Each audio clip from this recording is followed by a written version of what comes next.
Simple words में समझते हैं सीईएच को। What is CEH? Certified ethical hacking.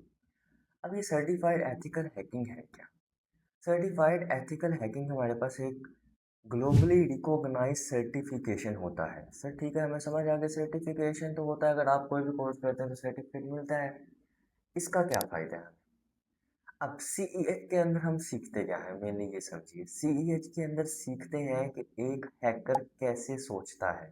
For example like अगर मैं हैकर हूँ तो आप ये समझेंगे कि मैं कैसे सोच रहा हूँ। अगर कोई सिस्टम में देख रहा हूँ तो मैं उसको किस नज़रिए से देख रहा हूँ कि कैसे मैं इसको सेव कर सकता हूँ और कैसे मैं इसको हैक कर सकता हूँ। बट सीईएच के अंदर हम देखते हैं कैसे हम लीगल बेसिस के ऊपर लाइक एथिकली तौर के ऊपर एक सिस्टम को सिक्योर कर रहे होते हैं, लाइक गुड हैकर। हम सीईएच के अंदर एक गुड हैकर बनते हैं। ओके। अच्छा, इसके बाद हम समझते हैं पेनिट्रेशन टेस्टिंग। ठीक है। अब आप लोगों ने नाम सुना होगा पेनिट्रेशन टेस्टिंग का, लेकिन हमें पता नहीं असल में पेनिट्रेशन टेस्टिंग होता क्या है। आसान वर्ड्स के अंदर समझते हैं पेनिट्रेशन टेस्टिंग। सीईएच जो पर्सन होता है, कंपनीज उसको रखती हैं अपना सिस्टम को सिक्योर करने के लिए। ऐसे ही हमें ये समझ आ गई कि सीईएच और एसओसी दो चीज़ें होती हैं।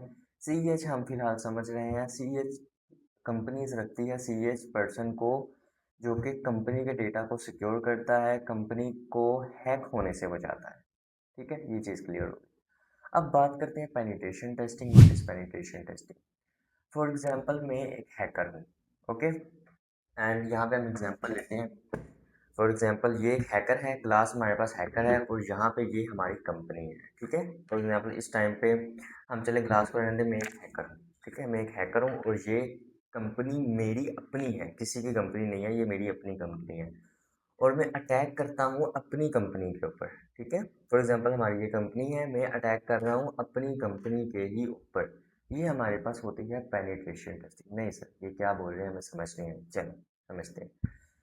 पेनिट्रेशन टेस्टिंग क्या होता है कि आप अपनी कंपनी के ऊपर ही अटैक करते हैं, बट कंपनी को नुकसान पहुंचाने के लिए नहीं, सिर्फ ये चीज़ें देखने के लिए कि कंपनी के नेटवर्क या कंपनी के डेटा के अंदर क्या क्या प्रॉब्लम्स हैं, ताकि कोई अगर थर्ड पार्टी हमारी कंपनी के नेटवर्क या डेटा के ऊपर अटैक करती है तो हम ऑलरेडी वो वाली चीज़ों को रिकवर करके रख लें और हमारी कंपनी का डेटा या नेटवर्क कहीं पर भी लॉस ना हो।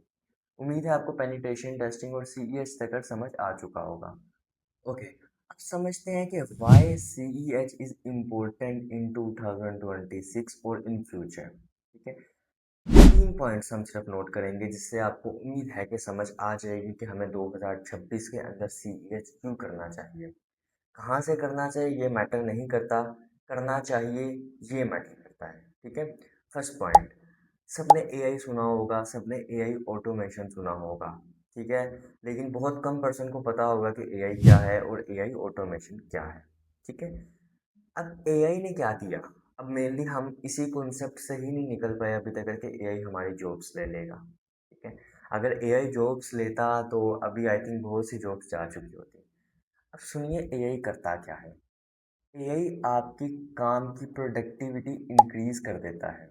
फॉर एग्जांपल एक काम जो आप 1 आवर के अंदर करें, फॉर एग्जांपल वेबसाइट, कितनी डिमांड थी वेबसाइट डेवलपर्स की, लेकिन इन केस अब यहाँ पर जाके जो डेवलपर्स थे उन्होंने कितना अपना काम ऑटोमेट किया हुआ है कि वो 1 मिनट के अंदर वेबसाइट बनवा लेते हैं by using AI. Different tools हैं उसके उसके थ्रू वेबसाइट बना लेते हैं। ठीक है। आते हैं अपने टॉपिक के ऊपर दोबारा से। अब एआई और ऑटोमेशन का सीईएच से क्या ताल्लुक है? ठीक है, ये चीज़ देखते हैं। अब जैसे एआई आया, जो अटैक्स, एक हैकर फॉर एग्जांपल, एक ये हमने बात की थी, ये हैकर है। ठीक है, ये हैकर आया, इसको 1 वीक लगा किसी कंपनी का डेटा चुराने में या किसी कंपनी के डेटा को अटैक करने में, किसी कंपनी का पर्सनल नेटवर्क पे अटैक करने में। ओके। बट जैसे ही एआई है, फॉर एग्जांपल हम इसको एआई बना लेते हैं। ठीक है। अब एआई एज अ पर्सन हम लेते हैं उसको। फॉर एग्जांपल ये हमारे पास एक एआई है, ये हमारे पास एक हैकर है। अब जैसे ही एआई आया, एआई इतना स्ट्रोंग था कि उसने कहा कि जो चीज़ तुम 1 वीक के अंदर करते हो, लाइक ये हैकर 1 वीक के अंदर करता है, वही चीज़ मैं विदन मिनट्स कर सकता हूँ, ना ही विदन आवर्स, ना ही विदन डेज। वो कह रहा है कि मैं इसको विदन मिनट्स करके दे सकता हूँ। तो सर इससे सीईएच का क्या ताल्लुक है? ठीक है। अब ताल्लुक ये है कि 2026 में आपको ये इसी वजह से करना चाहिए कि एआई के आने की वजह से जब इतनी ज़्यादा चीज़ें फास्ट हो गई तो हर कंपनी को रिक्वायर्ड है अपना डेटा सेव करना। ठीक है। अगर कंपनी अपना डेटा सेव नहीं करती तो कंपनी अपनी जो पोजीशन है मार्केट के अंदर उसको गिरा देगी विदन मिनट्स, बिकॉज उसका डेटा जो है वो डाउन चला जाएगा विदन मिनट्स। मेरा फर्स्ट पॉइंट आपको समझ आ गई होगी। इसी तरह चलते हैं सेकंड पॉइंट के ऊपर। फॉर एग्जांपल, एग्जांपल हम ले लेते हैं कोई भी ई कॉमर्स स्टोर की। ठीक है।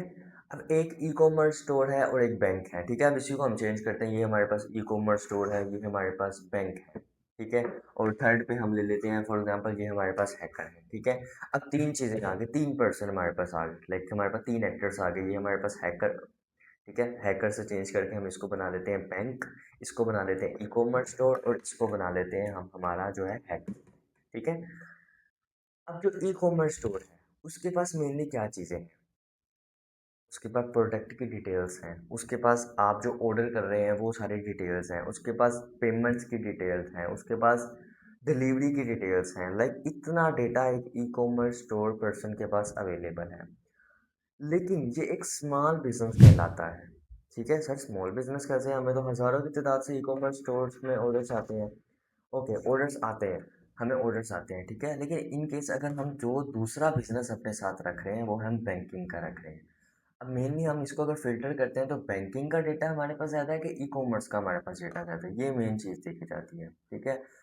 अब डेटा बेशक ज़्यादा बैंकिंग में है, बट दोनों का डेटा हमारे लिए इम्पोर्टेंट है।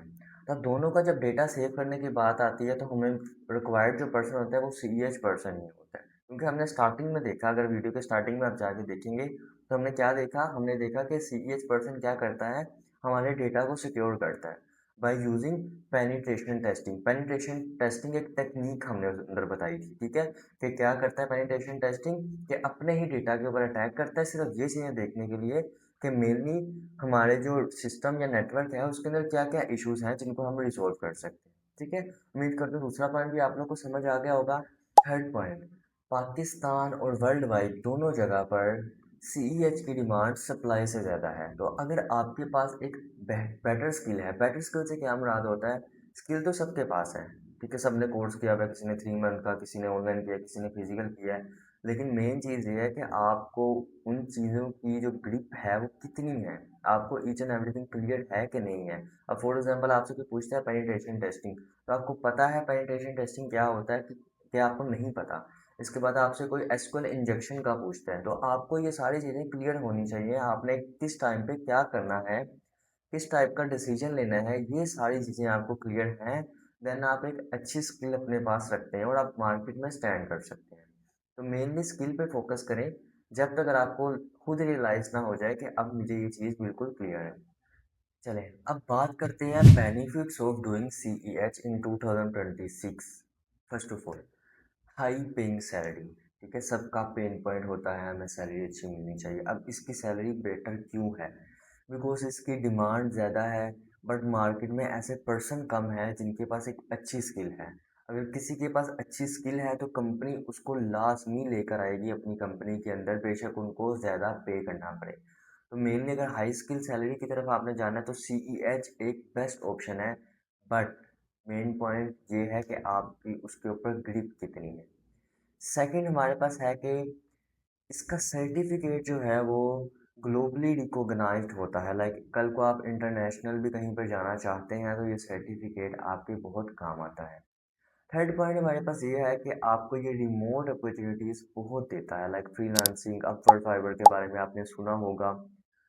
बहुत आपको क्लाइंट्स मिल जाते हैं ऑनलाइन बेसिस के ऊपर, बिकॉज आपके पास इतनी डिमांड है स्किल की कि मेन चीज़ आपकी स्किल कैसी है। अगर कोई भी आपको हायर कर रहा है या कोई भी आपको अपवर्क पे गिग दे रहा है, जिस तरह भी आप कर रहे हैं गिग, तो मेन चीज़ यही देखी जाती है वहाँ पर भी कि आपकी स्किल कितनी है, आप लाइक उस चीज़ों पे ग्रिप कितनी रखते हैं। फोर्थ, इसके अंदर आपको चीज़ें एक्सपैंड मिल जाती हैं। फॉर एग्जांपल, आप सीईएच तो कर रहे हैं। ठीक है। अब उसके अंदर पेनिट्रेशन टेस्टिंग की एक सेपरेट फील्ड आ जाती है इन केस अगर आपने सीईएच किया, इसके बाद आपको पेनिट्रेशन टेस्टिंग में ज़्यादा इंटरेस्ट है। ठीक है, तो आप अपनी एक स्किल को बिल्कुल सेपरेट कर सकते हैं। लाइक आप पेनिट्रेशन टेस्टिंग में जा सकते हैं, ठीक है, फिर आप एनालिटिक्स में जा सकते हैं, ठीक है, इन सारी चीज़ों की आपको ऑप्शन मिल जाती है इन CEH के अंदर।